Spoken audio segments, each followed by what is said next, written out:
যদি আপনি তাদের জন্য ৭০ বার ক্ষমা প্রার্থনা করেন তবুও আল্লাহ তাদেরকে ক্ষমা করবেন না। আয়াতটিতে কাদের প্রসঙ্গে বলা হয়েছে?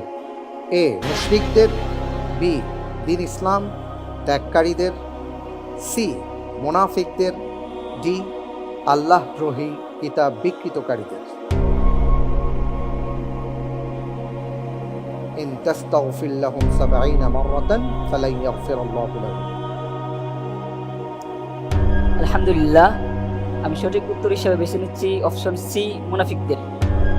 অপশন সি মুনাফিকদের লক করে দিব। জি। ফ্রিজ করে দেওয়া হোক সি মুনাফিকদের। আপনি বলতে চাচ্ছেন যে রাসূল সাল্লাল্লাহু আলাইহি ওয়াসাল্লামের সাথে যারা থেকে একসাথে নামাজ আদায় করেছে, তাহাজ্জুদের নামাজ মিস করতো না, কিন্তু মনে একটা আর দেখাতো আরেকটা, এই সকল মুনাফিকদের ব্যাপারে আল্লাহ রাব্বুল আলামিন এই কথা বলেছেন যে স্বয়ং রাসূল সাল্লাল্লাহু আলাইহি ওয়াসাল্লাম যদি তাদের জন্য ৭০ বার ক্ষমা প্রার্থনা করেন তারপরেও আল্লাহ তাদেরকে ক্ষমা করবেন না। তারা ছিল মুনাফিক। জি।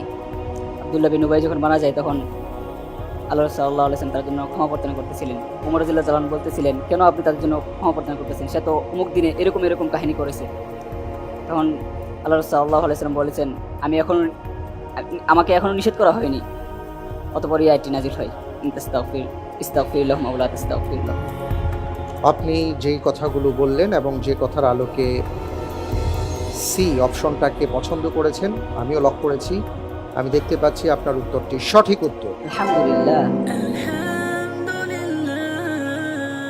প্রিয় দর্শক, কি মনে হচ্ছে আমাদের? আমরা কথায় আর কাজে আমাদের মিল আছে তো, নাকি কথায় একটি কাজে আরেকটি? মনের ভেতর একটি বিষয় পোষণ করে আরেকটা কাজ আমরা দেখাচ্ছি, এমন হচ্ছে না তো? মুনাফিকরা এরা কাফেরদের মতন ছিল না, এরা মুসলমানদের মাঝেই ছিল, কিন্তু তাদের ব্যাপারে আল্লাহ তাআলা এই কথা বলেছেন। আমাদের আচরণে, আমাদের উচ্চারণে, আমাদের যাপিত জীবনে কোনো মুনাফিকই নেই তো? আল্লাহ আমাদেরকে হেফাজত করুন, আমিন।